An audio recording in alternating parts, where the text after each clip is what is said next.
সাফল্য হলো ছোট ছোট প্রচেষ্টার যোগফল, যা প্রতিনিয়ত আপনাকে বারবার করতে হয়। না, সেটা আমি বলছি না, সেটা বলছেন রবার্টো কালি। কেউ একজন বলেছিল, শুরু করার আগে সবকিছুই কঠিন মনে হয়, কিন্তু নিজের উপর প্রচন্ড আত্মবিশ্বাস রেখে যদি শুরুটা করে দেওয়া যায়, কোনো না কোনোভাবে সম্ভাবনার দুয়ারটুকুন খুলে যায়। শুরু করাটা সবসময় খুব কঠিন।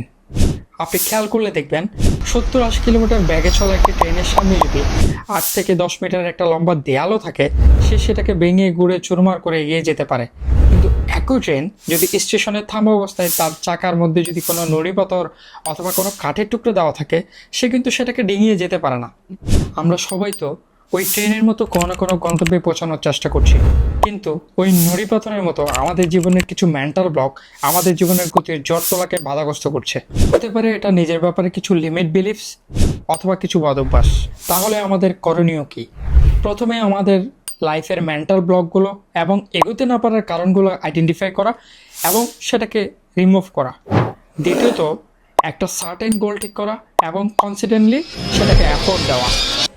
তাহলে হয়তো ওই ট্রেনের মতো জীবনের গতির জোর তুলে সকল বাধা ডিঙিয়ে আমরা আমাদের কাঙ্ক্ষিত লক্ষ্যে পৌঁছাতে পারবো ইনশাআল্লাহ।